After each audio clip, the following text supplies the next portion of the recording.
Welcome to Sri Vagdevi Taro. I'm here today to discuss what fortune has in store for you regarding home, health, and happiness. ನಮಸ್ತೆ, ಬನ್ನಿ.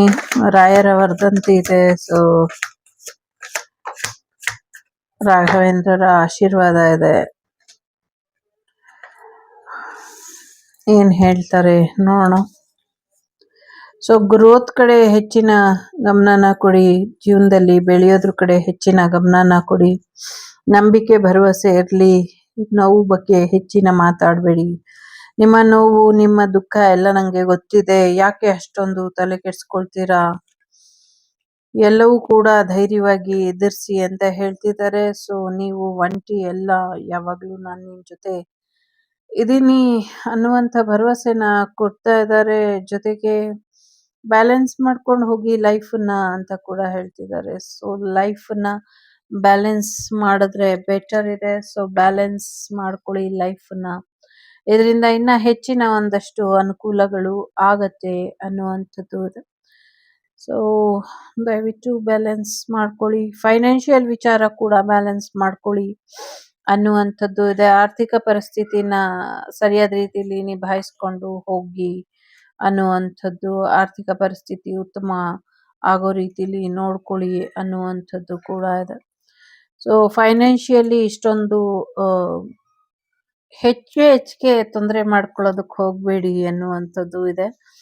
So ಒಂದಷ್ಟು controlled ಆಗಿ ಅಥವಾ ಸರಿಯಾದ ರೀತಿಯಲ್ಲಿ ಏನ್ ಅಗತ್ಯ ಇದೆಯೋ ಅದನ್ನ ಮಾತ್ರ ತಗೊಳ್ಳಿ ಅನ್ನುವಂಥದ್ದು.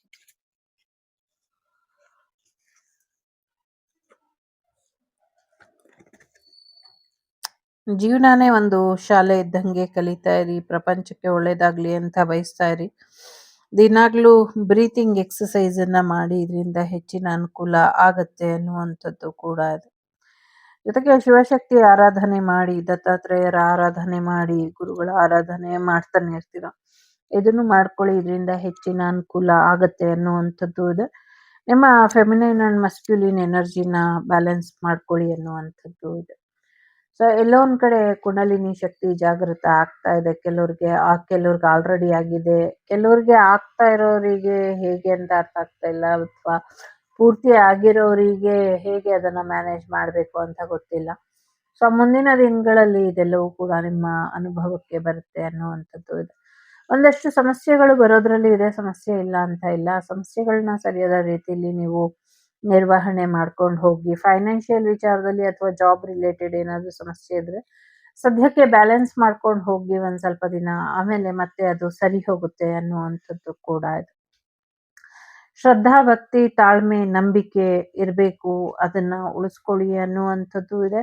ಯಾರು ಏನೇ ಮಾಡಿದ್ರು ಚಿಂತೆ ಬೇಡ, ಯಾವಾಗ್ಲೂ ನಾನು ಇರ್ತೀನಿ ನಿಮ್ ಜೊತೆ ಅನ್ನುವಂಥದ್ದು ಇದೆ. ಜೊತೆಗೆ ಹೆಣ್ಣುಮಕ್ಕಳ ಆರೈಕೆ ಕಡೆ, ಆರೋಗ್ಯದ ಕಡೆ ಸ್ವಲ್ಪ ಹೆಚ್ಚಿನ ಗಮನನ ಕೊಡಿ ಅನ್ನುವಂಥದ್ದು ಕೂಡ ಇದೆ. ನ್ಯಾಯಾಲಯದಲ್ಲಿ ತೀರ್ಪು ನಿಮ್ಮ ಪರವಾಗಿ ಆಗ್ದಿರ ಸ್ವಲ್ಪ ಏರುಪೇರು ಆಗಬಹುದು. ಸೊ ನೋಡ್ಕೊಳ್ಳಿ ಅನ್ನುವಂಥದ್ದು ಕೂಡ ಇದೆ. ನ್ಯಾಯಾಲಯದ ತೀರ್ಪಿನಲ್ಲಿ ಒಂದಷ್ಟು ಬದಲಾವಣೆಗಳು ಆಯ್ತು ಅಂತ ಡಿಸ್ಟರ್ಬ್ ಆಗಕ್ಕೆ ಹೋಗ್ಬೇಡಿ ಅನ್ನುವಂಥದ್ದು ಇದೆ. ಸಾಕಷ್ಟು ರಹಸ್ಯಗಳು ಇದೆ, ಆ ರಹಸ್ಯಗಳೆಲ್ಲವೂ ಕೂಡ ಬೆಳಕಿಗೆ ಬರುತ್ತೆ ಅನ್ನುವಂಥದ್ದು ಇದೆ. ಸಾಕಷ್ಟು ಸಮಸ್ಯೆಗಳ ಅಂತ್ಯ ಆಗಿ ಕೆಲವುದಕ್ಕೆ ಒಂದು ಎಂಡಿಂಗ್ ಅಂತ ಬೇಕು. ಆ ಎಂಡಿಂಗ್ ಇನ್ನ ಸಿಕ್ಕಿಲ್ಲ ಅಂತ ಒದ್ದಾಡ್ತಾ ಇರಬಹುದು ನೀವು. ಖಂಡಿತವಾಗ್ಲೂ ನೀವ್ ಎಕ್ಸ್ಪೆಕ್ಟ್ ಮಾಡಿರುವಂತ ಎಂಡಿಂಗ್ ನಿಮ್ಗೆ ಸಿಗುತ್ತೆ ಅನ್ನುವಂಥದ್ದು ಇದೆ. ಮ್ಯಾರೇಜ್ ಆಫರ್ ಬರೋದ್ರಲ್ಲಿ ಇದೆ. ಹಸ್ಬೆಂಡ್ ಅಂಡ್ ವೈಫ್ ಬಿಸ್ನೆಸ್ ಅಥವಾ ಜಾಬ್ ರಿಲೇಟೆಡ್ ಏನ್ ಪ್ರಾಬ್ಲಮ್ ಇತ್ತು ಅದೆಲ್ಲವೂ ಕೂಡ ಸಾಲ್ವ್ ಆಗೋದ್ರಲ್ಲಿ ಇದೆ ಅನ್ನುವಂಥದ್ದು ಕೂಡ ಇದೆ. ಸೊ ನಿಮ್ ಜೀವನದಲ್ಲಿ ಯಶಸ್ಸು ಅನ್ನೋದು ಬರ್ತಾ ಇದೆ. ಸದ್ಯಕ್ಕೆ ನೀವು ನಿಮ್ಮ ಸೋಲ್ ಪರ್ಪಸ್, ಲೈಫ್ ಪರ್ಪಸ್ ಕಡೆ ಹೆಚ್ಚಿನ ಗಮನನ ಕೊಡಿ. ನಿಮ್ಮ ಗುರುಗಳ ಪಾದಾರವಿಂದಕ್ಕೆ ಸರೆಂಡರ್ ಆಗಿ ಅನ್ನುವಂಥದ್ದು. ನಿಮ್ಮ ಮಾಸ್ಟರ್ಸ್, ಏಂಜಲ್ಸ್, ಆರ್ಕಿಂಜಲ್ಸ್ ಮತ್ತೆ ಅಸೆಂಡಿಂಗ್ ಮಾಸ್ಟರ್ಸ್, ನಿಮ್ಮ ಡಿವೈನ್ ಗುರುಸ್, ಡಿವೈನ್ ಗುರು ಜೊತೆಗೆ ಯಾರನ್ನ ನೀವು ದೈಹಿಕವಾಗಿ ಗುರುಗಳು ಅಂತ ನಂಬಿದ್ದೀರಾ, ಅವರೆಲ್ಲರೂ ನಿಮ್ಮ ಜೀವನನ ಸರಿಪಡಿಸುವಂತ ಪ್ರಯತ್ನದಲ್ಲಿ ಇದ್ದಾರೆ. ಸೊ ಹಾಗಾಗಿ ಗುರುಗಳಿಗೆ ಶರಣಾಗಿ ಅವರು ನಿಮ್ಮೆಲ್ಲ ಸಮಸ್ಯೆಗಳನ್ನು ಬಗೆಹರಿಸುವಂತ ಪ್ರಯತ್ನದಲ್ಲಿ ಇದ್ದಾರೆ. ಖಂಡಿತವಾಗ್ಲೂ ಬಗೆಹರಿಸಿ ಕೊಡ್ತಾರೆ. ಜಸ್ಟ್ ಸರೆಂಡರ್ ಮಾಡಿ ಅನ್ನುವಂಥದ್ದು ಇದೆ. ಡು ನಾಟ್ ಜಡ್ಜ್ ಅಂತ ಇದೆ. ಯಾರನ್ನು ಜಡ್ಜ್ ಮಾಡಕ್ ಹೋಗ್ಬೇಡಿ, ಇವ್ರು ಸರಿ ಅವ್ರ ತಪ್ಪು ಅಂತ. ಮೊದಲನೇದು ಲೈಫ್ ಈಸ್ ಬುಕ್. ಜೀವನದಲ್ಲಿ ಸಾಕಷ್ಟು ಪಾಠಗಳನ್ನ ಕಲ್ತಿದ್ದೀರಾ. ನಿಮ್ಮ ವಯಸ್ಸು, ನಿಮ್ಮ ಅನುಭವ ಎಲ್ಲ ಬೇರೆ ಬೇರೆ ರೀತಿಲಿ ಇದೆ. ಸಾಕಷ್ಟು ಕೆಟ್ಟದಾಗಿರಬಹುದು, ಆದ್ರೆ ಖಂಡಿತವಾಗ್ಲೂ ಒಳ್ಳೇದ್ ಮಾಡ್ಕೊಳ್ಬೇಕು. ಒಳ್ಳೇದ್ ಮಾಡೋದ್ರ ಕಡೆ ಹೆಚ್ಚಿನ ಗಮನನ ಕೊಡಿ. ಮುಂದಿನ ದಿನಗಳಲ್ಲಿ ನಿಮ್ಮ ಜೀವನದಲ್ಲಿ ಒಳ್ಳೇದ್ ಬರೋದ್ರಲ್ಲಿ ಇದೆ ಅನ್ನುವಂಥದ್ದು ಇದೆ. ಸೊ ಖಂಡಿತವಾಗ್ಲೂ ಮುಂದಿನ ದಿನಗಳಲ್ಲಿ ನಿಮ್ಗೆ ನಿಮ್ಮ ಲೈಫಿನ ನೆಕ್ಸ್ಟ್ ಚಾಪ್ಟರ್ ತುಂಬಾ ಚೆನ್ನಾಗಿದೆ.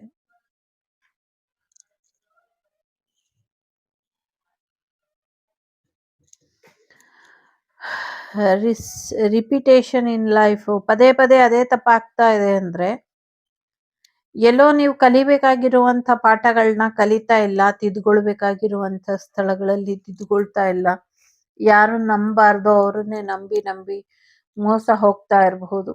ಸೊ ಹಾಗಾಗಿ ಪದೇ ಪದೇ ಅದೇ ತಪ್ಪು ನಿಮ್ಮ ಜೀವನದ ಅದೇ ಒಂದು ಕೆಡ್ಡಕ್ಕೆ ಬೀಳೋದಕ್ಕೆ ಕಾರಣ ಆಗಿದೆ. ಜೀವನದಲ್ಲಿ ನೀವು ಉದ್ಧಾರ ಆಗ್ಬೇಕು, ಮುಂದುವರಿಬೇಕು, ಅಥವಾ ಏನೋ ಒಳ್ಳೇದಾಗಬೇಕು ಅಂದ್ರೆ ನಿಮ್ಮ ಸಹವಾಸ ದೋಷನ ಬಿಡಬೇಕು. ನಿಮ್ಮ ಶತ್ರುಗಳು ಪ್ರತಿ ಹಂತದಲ್ಲೂ ಕಟ್ ಹಾಕಿದ್ದಾರೆ, ಪ್ರತಿ ಹಂತದಲ್ಲೂ ಬಂಧ ಮಾಡಿದ್ದಾರೆ, ಪ್ರತಿ ಹಂತದಲ್ಲೂ ನಿಮ್ಗೆ ತೊಂದರೆನ ಮಾಡಿದ್ದಾರೆ. ನಿಮ್ಮ ಕುಲ ದೈವ, ಮನೆ ದೈವ, ಆರಾಧ್ಯ ದೈವ, ಇಷ್ಟ ದೈವ ಎಲ್ಲವೂ ಬಂಧನದಲ್ಲಿ ಇದೆ. ಕೆಲವು ಊರುಗಳಲ್ಲಿ ಗ್ರಾಮ ದೇವತೆನೇ ಬಂಧನದಲ್ಲಿ ಇರೋ ಹಾಗೆ ಕಾಣಿಸ್ತಾ ಇದೆ. ನಿಮ್ಮ ಶಕ್ತಿನೆಲ್ಲ ಕಿತ್ಕೊಂಡಿದ್ದಾರೆ. ನಿಮ್ಮ ಹತ್ರ ಇನ್ಯಾವ ಶಕ್ತಿನೂ ಇಲ್ಲ. ಸೊ ವೇಸ್ಟ್ ಪರ್ಸನ್ ಅನ್ನುವಂಥ ರೀತಿಲಿ ಇದ್ದೀರಾ. ಅದು ಫೈನಾನ್ಷಿಯಲಿ ಆಗಿರ್ಲಿ, ಅಥವಾ ಮೆಂಟಲಿ ಆಗಿರ್ಲಿ, ಫಿಸಿಕಲಿ ಆಗಿರ್ಲಿ, ಅಥವಾ ನಿಮ್ಮ ಆಧ್ಯಾತ್ಮಿಕ ಜೀವನದಲ್ಲಿ ಆಗಿರ್ಲಿ. ಸೋ ಕಾಲ್ಡ್ ಫ್ಯಾಮಿಲಿ ಮೆಂಬರ್ಸ್ ಅಥವಾ ನೇಬರ್ಸ್ ಅಥವಾ ಕ್ಲೋಸ್ ಸರ್ಕಲ್ ಇಂದ ಇದೆಲ್ಲವೂ ಕೂಡ ಆಗಿದೆ. ನಿಮ್ಮ ನಂಬಿಕೆ, ವಿಶ್ವಾಸ, ನಿಮ್ಮ ಪ್ರಬುದ್ಧತೆ ಅಷ್ಟೇ ನಿಮ್ಮನ್ನ ಇದರಿಂದ ಹೊರಗೆ ತಗೊಂಬರೋದಕ್ಕೆ ಸಾಧ್ಯ. ನೀವು ಮನ್ಸು ಮಾಡಿದ್ರೆ ಯಾರು ನಿಮ್ಗೆ ಕಳ್ಸಿದಾರೋ ಅದಷ್ಟನ್ನು ಅವರಿಗೆ ರಿಟರ್ನ್ ಮಾಡಿ. ಯಾವ ಮಂತ್ರವಾದಿ, ತಂತ್ರವಾದಿ, ಅಥವಾ ಯಾರು ಬ್ಲ್ಯಾಕ್ ಮ್ಯಾಜಿಕ್ ಮಾಡ್ತಾರೆ ಎಲ್ಲೂ ಹೋಗ್ಬೇಡಿ. ನೀವೆಲ್ಲಿ ಕೂತಿದ್ದೀರೋ ಅಲ್ಲೇ ಒಂದಿಡಿ ಅರ್ಶಿನ, ಒಂದಿಡಿ ಕುಂಕುಮ, ಒಂದಿಡಿ ಕರ್ಪೂರ ಹಾಕ್ಬಿಟ್ಟು ನೀನ್ ನೋಡ್ಕೋ ಅಂತ ನಿಮ್ಮ ಇಷ್ಟದ ದೈವಕ್ಕೆ ನೀವು ಹಾಕಿ ಅಲ್ಲಿ ಕುತ್ಕೊಂಡು ಮನ್ಸಾರೆ ಹತ್ಬಿಟ್ಟು ಆ ಕರ್ಪೂರನ ಹಚ್ಚಿ, ಅದು ಯಾರು ಮಾಡಿದಾರೋ ಅದು ಅವ್ರ ಮನೆಗೆ ಹೋಗಿ ಅವರಿಗೆ ನಿಮ್ಗೇನ್ ಮಾಡಿದಾರೋ ಅದು ಅವ್ರಿಗೆ ರಿಟರ್ನ್ ಆಗತ್ತೆ ಅಷ್ಟೇನೆ. ಇದನ್ ಮಾಡಿ, ಎಲ್ಲೂ ಹೋಗ್ಬೇಡಿ. ಮನೆಯೊಳಗೇನೆ ದೇವ್ರ ಮನೆ ಮುಂದೆನಾದ್ರೂ ಕುತ್ಕೊಳ್ಳಿ. ದೇವ್ರ ಮನೇನೇ ಇಲ್ಲ, ಅಷ್ಟು ಕತ್ಲು ತುಂಬಿದೆ. ಕುತ್ಕೊಳ್ಳಿ. ಕುತ್ಕೊಂಡು ಒಂದಿಡಿ ಅರ್ಶಿನ, ಒಂದಿಡಿ ಕುಂಕುಮ, ಒಂದಿಡಿ ಕರ್ಪೂರ ಹಾಕಿ ಯಾರಿಗಾದ್ರೂ ಕೇಳ್ಕೊಳ್ಳಿ. ನೀವಿರೋ ಊರಿನ ಗ್ರಾಮ ದೇವತೆಗಾದ್ರೂ ಕೇಳ್ಕೊಳ್ಳಿ, ನಿಮ್ಮ ಕುಲ ದೈವಕ್ಕಾದ್ರೂ ಕೇಳ್ಕೊಳ್ಳಿ. ನಿಮ್ಮ ಶತ್ರುಗಳು ಯಾರು ಅಂತ ಗೊತ್ತಿದ್ರೆ ಅವ್ರ ಮನೆ ದೇವರಿಗೆ ಕೇಳ್ಕೊಳ್ಳಿ. ಬೇರೆಯವ್ರು ಬೇಡ, ನೀನೇ ನನಗೆ ನ್ಯಾಯ ಕೊಡ್ಸು ಅಂತ.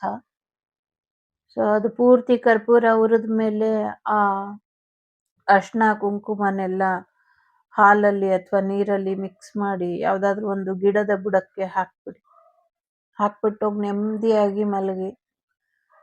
ನಿಮ್ಮನ್ನ ಉಳಿಸ್ಬಾರ್ದು ಅಂತ ಸಾಕಷ್ಟು ಪ್ರಯತ್ನಗಳಲ್ಲಿ ದೊಡ್ಡ ಪ್ರಯತ್ನ ಇದು. ಹೆದರ್ಕೊಳ್ಳೋ ಅಗತ್ಯ ಇಲ್ಲ.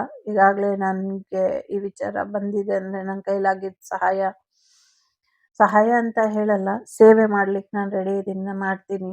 ಸೊ ಹೀಲಿಂಗ್ ಆಗ್ತೀನಿ. ಮಿಕ್ಕಿದ್ ನಿಮ್ಮ ಎಚ್ಚರಿಕೆಯಲ್ಲಿ ನೀವಿರಿ. ದಿನಾಗ್ಲೂ ಮನೆ ಕತ್ತಲಾಗದೆ ಇರೋ ಹಾಗೆ 48 ದಿನ ಆರದೆ ಇರೋ ಹಾಗೆ ಒಂದು ದೀಪನ ಹಚ್ಚಿ ಇಡಿ.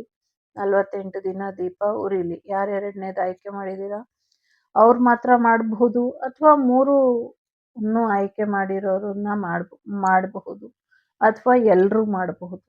ಈವನ್ ನಿಮ್ ಶತ್ರುಗಳು, ನನ್ನ ಶತ್ರುಗಳು ಕೂಡ ಮಾಡಬಹುದು. ಅವ್ರ ಜೀವನದಲ್ಲೂ ಕೂಡ ಅಂಧಕಾರ ತೊಲಗಿ ಒಂದು ಒಳ್ಳೆ ಜ್ಞಾನ ಜ್ಯೋತಿ ಬೆಳಗ್ಲಿ ಅಂತ ಆಶಿಸ್ತೀನಿ. ದೀಪದ ಜ್ಯೋತಿ ನಮಸ್ತುಭ್ಯಂ ಶತ್ರು ಬುದ್ಧಿ ವಿನಾಶಾಯ ಅಂತ. ಒಳ್ಳೇದಾಗ್ಲಿ. ಹೆದರ್ಬೇಡಿ. ಮತ್ತೆ ಅದೇ ತಪ್ಪು ಮಾಡಬೇಡಿ. 3ನೇದು ಯಾರು ಆಯ್ಕೆ ಮಾಡಿದ್ದೀರಾ, ಸಾಕಷ್ಟು ಕೊಟ್ಟ ಮಾತಿಗೆ ತಪ್ಪಿ ಮತಿ ಭ್ರಷ್ಟ ಅಂತ ಕೇಳಿಸ್ತಾ ಇದೆ. ಆ ಥರ ಅಲೀತಾ ಇದ್ದೀರಾ ಅಂತ ಅನ್ಸುತ್ತೆ. ಯಾವುದೋ ಜನ್ಮದಲ್ಲೋ, ಈ ಜನ್ಮದಲ್ಲೋ ನಿಮ್ಮಿಂದನೋ, ನಿಮ್ಮ ತಂದೆ ತಾಯಿಯಿಂದನೋ ಯಾವುದೋ ಒಂದು ಹರಕೆ ನಿಂತು ಹೋಗಿರ್ಬೇಕು ಅಥವಾ ಒಂದಷ್ಟು ಮಾತುಗಳು ಕೊಟ್ಟು ಮಾತು ತಪ್ಪಿರ್ಬೇಕು. ದೈವ ನುಡಿನ ತಪ್ಪಿದ್ದೀರಾ. ಮನುಷ್ಯರು ಕೊಟ್ಟಿರೋ ಮಾತು ಬಗ್ಗೆ ಇಲ್ಲಿ ಇಲ್ಲ.